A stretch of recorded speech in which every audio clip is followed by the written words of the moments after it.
A long time ago, there was nothing containing everything. All time, all space, all energy, all matter, in a space so little it doesn't even exist, for a time so long nothing else could exist. This is the universe. Then 13 billion years ago, it started getting larger for some reason. The universe grew, energy moved, nuclei formed, atoms were born, and all of it started moving away from everything else. The universe is absolutely gigantic, extra holy moly, that's enormously big now, and the atoms move towards each other. Oh look, gravity is a thing now, and skip forward a few billion years and this star starts forming and a bunch of interesting matter turns around it. Let's direct our attention to a specific ball of rocks that just formed. It's very beautiful, let's call it Earth. Oh, and there's also this smaller ball of rocks moving around the bigger ball of rocks, moving around the nuclear ball of death. Let's call it the Moon. The Earth's surface is covered in melted rocks, but it cools down and now there's water everywhere. In that water, a group of molecules decide to band together. Slowly but surely, small cells start appearing all over the place. At some point, one cell decides not to kill the cell it just ate, and the first symbiotic relationship formed. A lot of descendants of that cell later, the atmosphere of the Earth is now full of oxygen, thanks to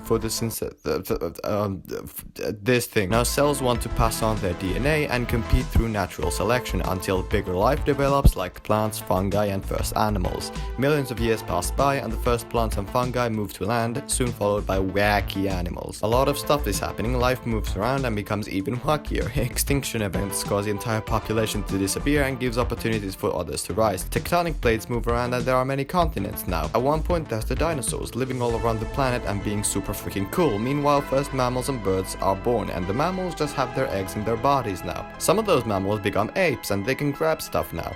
As the climate dries up a bit, the apes known as Australopithecines start walking on two legs. Also, they can eat meat now. A few million years later, the apes give rise to a new kind that will soon change the course of history: the human.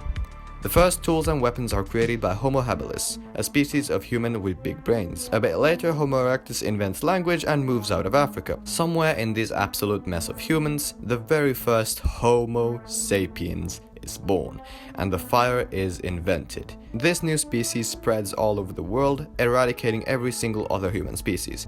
Only we remain.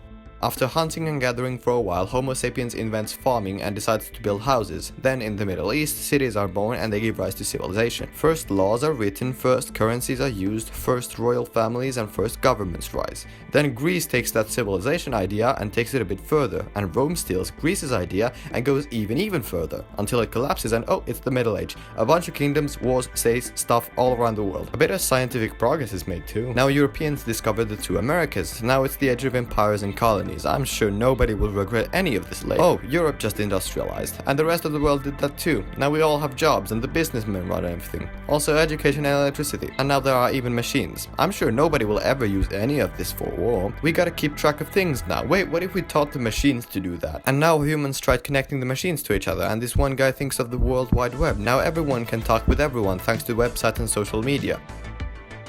But all that aside, somewhere, sometime in the last 100 years or so, two people met. And through a series of unbelievably unlikely circumstances, those two had intercourse. A very specific sperm cell won a very strange race, and after 9 months of waiting, your mother gave birth. After all of human history, after hundreds of millions of years of natural selection, after the formation of this planet and of this solar system, all of this, life, death, love, hate, trillions of attempts at evolution, astronomical events, hundreds of millions of years of life existing on this planet, 13 billion years of ever-expanding universe, all of it just so you could subscribe to my channel.